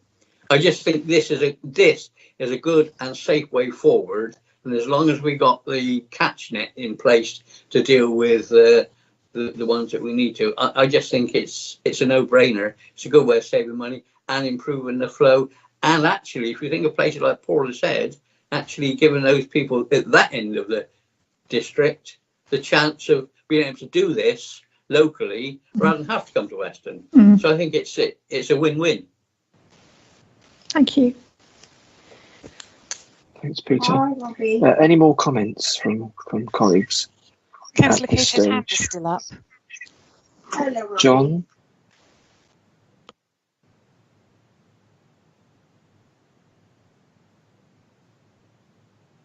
I think we've lost John. I would, I just, noting everything that everyone has said, and in response to Simone, I appreciate that some of the discussion might be quite sensitive, and we probably don't want to go into it in any depth in this meeting, which is effectively in public. I'm just wondering whether a small group of us could get some more transparency of the thinking behind this and look at some of the figures over the next week or so, just so that we. So thank you for your report, but just feel as if we need to get a bit more of an understanding of what's behind this, and yeah, I think we'll do that. So I think I'll be in touch, so to speak. Thank you. I'll leave it at that. Okay. Thank you very much. Thank you very much. Thanks for coming back this afternoon. No, thanks. The last item on the agenda is our work plan. I'm just taking a break, so we're going to a few minutes. Philippa, over to you. Do you want to introduce this item in your updated format? Yep, that's fine. So this is the first time that the panel will have seen this new format. I know that some of the other panels have already seen it, and it's something that I won't say particularly thank you to Leo actually, but we've been working on behind the scenes to try and get the plan into a more usable and standardised format. So the point about this was about it being sort of forward thinking and forward looking, so that you can actually see what else is coming up and engage in it more readily. And I think also because we've put the section on that says about the things that we've been doing in between panel time as well, then that gives more of a public insight into what we have been doing, because I think that was a bit lost before. The working groups and steering groups would report, but we do lots of other workshops and sessions and engagement and that sort of thing. So this new format gives the opportunity for it to be seen by the public and by members. We also thought having that second section on there, section 2, would give members a bit more of a time to think about what they might want the panel to look at in the future. So it's not just what we're looking at now, but what might be in effect waiting in the wings that we could be looking at when we have the time to prioritise on that. And yes, and also just consistency across the panels as well, because certainly what had happened over time, each panel had evolved its own plan, understandably, but it meant that I thought, particularly from a member of the public's point of view, it was quite difficult to look at one plan and see what that panel was doing in relation to another panel. So that's all the thinking behind it, really. You can see from looking at the Cocoa panel's work plan, which I have to say it's been updated and all the detail has been put in by me. So I'm really, really happy to take any comments from any of you, just to obviously update it with what you want to add and what you want to say. So, you know, if the nuances are wrong, then apologies, that's my fault. But you will see from how long it is just how much we have been doing, even since the July panel, which is particularly important to message, seeing as the sort of current climate that we're in. So it's in front of you. I'm happy to sort of take any comments or observations either now or outside of the meeting, but there it is for you to consider. Thank you very much, Philippa. It looks good to me. You're absolutely right. We have been incredibly busy on lots of fronts. Lots of work streams are progressing. Not least, obviously, the waste scrutiny steering group, the work we're doing there, following the council's decision on the 22nd of December to end the BIFA contract early and set up the local authority trading company. That's ongoing. We're meeting most weeks on that. We've obviously, a group of us have been meeting to discuss the situation with leisure, in terms of the support for the leisure centres, but also the leisure strategy, which is also being brought forward, which is another big piece of work. These are all really big, chunky pieces of work.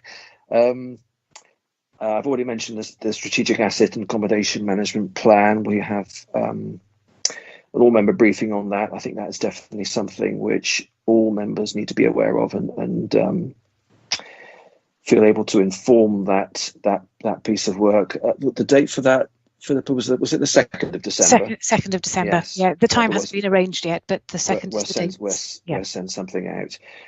The library strategy. We have a meeting on Monday next week. One or two members of the panel have put their hands up for that. I think there are 3 of us so far. I wouldn't mind another 1 or 2 members if possible, if they felt able to. Don't need to put their hands up now, but I think that's another particularly important piece of work as libraries become, well, they're under pressure, but as they move from perhaps being seen as just libraries and more of a community hub, perhaps, but definitely something we need to embrace and hold on to as far as we possibly can. So that, I think, will be important session on Monday. But yes, a lot going on, and some things we didn't bring forward to panel that which are kind of standing items almost, which is obviously Emma Diargu brings a performance monitoring report. But I felt that the agenda was quite busy as it was, and I just think things have obviously we look at those performance monitoring reports that it's very much a rear view mirror look at performance and the traffic light system, and I just feel that it's just even more important now to be looking forward rather than backwards. So hence this slight change of emphasis, I think, going forward to engaging more, pressing the executive really as much as we possibly can to be engaged more in some of the thinking behind some of the savings plans being brought forward at a stage when we can influence them possibly. And something we wanted to do, the council wanted to do last year when during the budget preparation work last December, which was scuppered really by having to go into PERDA, which is sort of more public engagement around the budget. We weren't able to do it because of PERDA. I think it is something that the council want to do again this year, and I would like panel members to be, engaged with that budget engagement plan, if that makes sense. So that's another something else which is in the background there. So I'm not sure if any members have any comments about the work plan, but as Philippa, thank you for the work you put into this. It's a deceptively huge piece of work that you had to do to pull this together, but it's incredibly important, to get a sense. This is something the public can see, the kind of work that's going on, but also it helps us to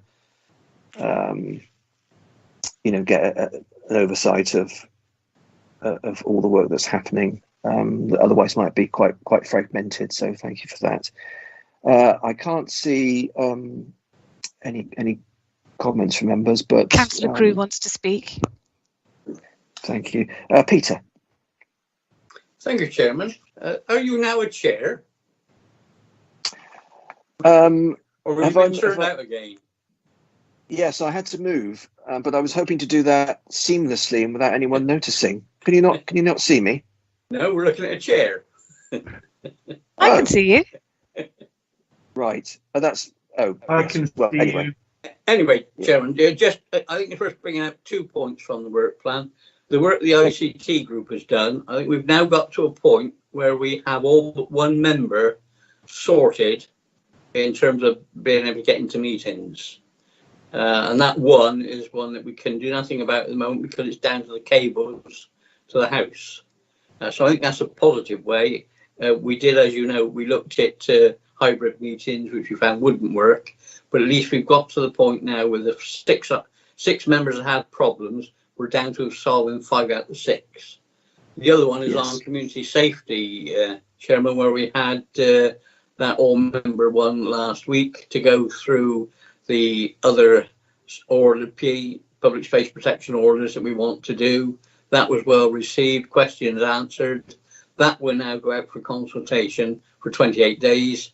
And then we hope to have, if we have to call a special meeting, Chairman, we hope to have just before Christmas the result of that consultation, so we can make a recommendation to executive to go out and publish them. Thanks, Chairman. Thank you, Peter, and thank you very much for chairing that session last week. Much appreciated. Philippa, any more comments from members which I... No, there's nothing else in chat apart from poor Councillor Cato's hand is still up, but I don't think it went down and came back up. I think it's just there. He's just saying hi. Bye. Or waving goodbye. Because it is that time. It's just gone 4. So there being no other business, I don't think. I'd just like to thank everyone for their participation in this afternoon's panel and declare the meeting closed. Thank you very much indeed.